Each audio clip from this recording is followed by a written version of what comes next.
Oke, selamat datang kembali di channel YouTube ini. Kali ini saya akan membahas tentang solusi hidup ala Friedrich Nietzsche. Seperti yang kita ketahui, Nietzsche itu bisa kita katakan sebagai orang yang memberikan embrio dari kelahiran postmodern.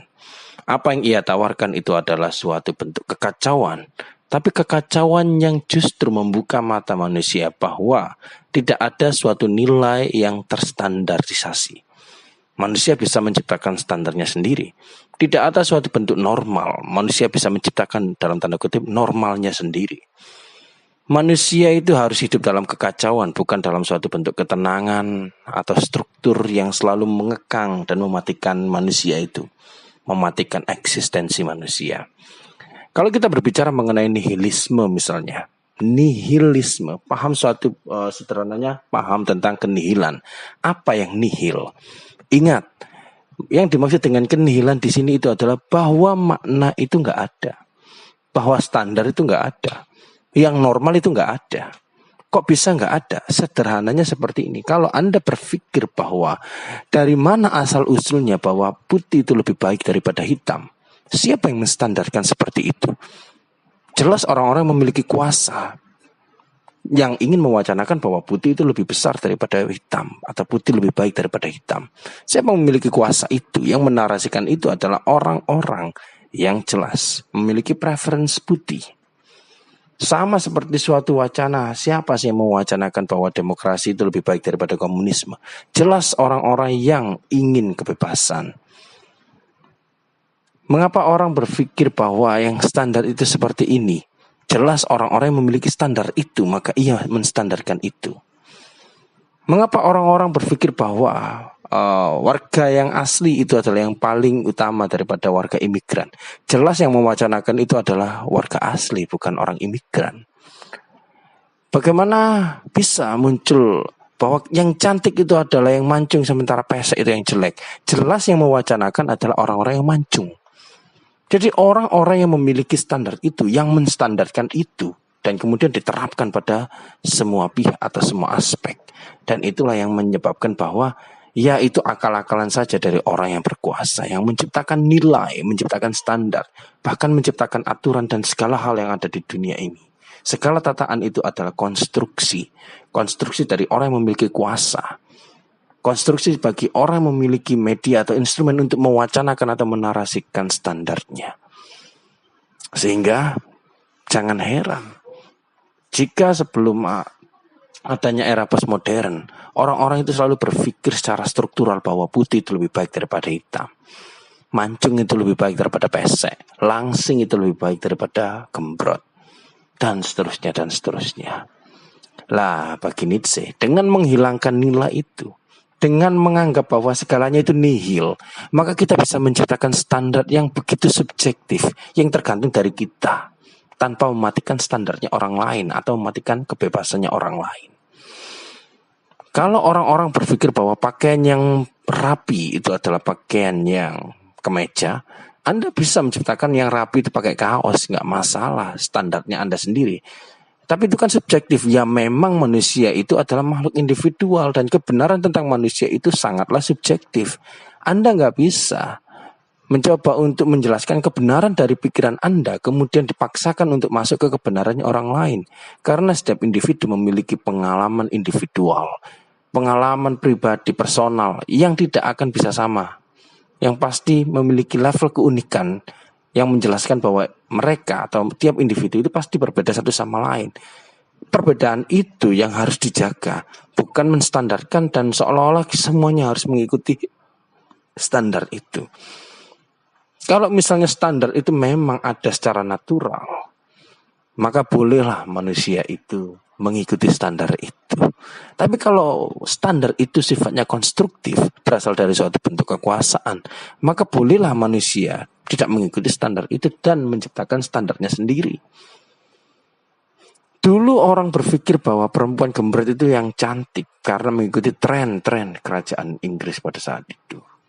Kemudian tren bergeser, perempuan langsing. Dulu orang berpikir bahwa yang maskulin itu yang berotot, perkasa. Tapi sekarang maskulinitas sudah mulai cair, bahwa laki-laki gembrot juga bisa menjadi laki-laki maskulin. Karena maskulin tidak diukur dari fisik, dari mentalitas misalnya, atau kedewasaan. Dulu orang berpikir bahwa kekayaan itu diukur ketika kita memiliki kuda. Namun sekarang kekayaan diukur dari ketika kita memiliki mobil mewah. Dan akan bergeser lagi. Dan seterusnya dan seterusnya. Jadi apa yang bisa kita simpulkan dari pemikirannya Nietzsche? Sebenarnya secara tersirat. Ketika Nietzsche membicarakan tentang nihilisme, dia juga secara langsung mencoba untuk merelevansikannya dengan kehendak kebebasan atau free will. Manusia itu memiliki dasar atau pondasi hidupnya, yaitu kehendak.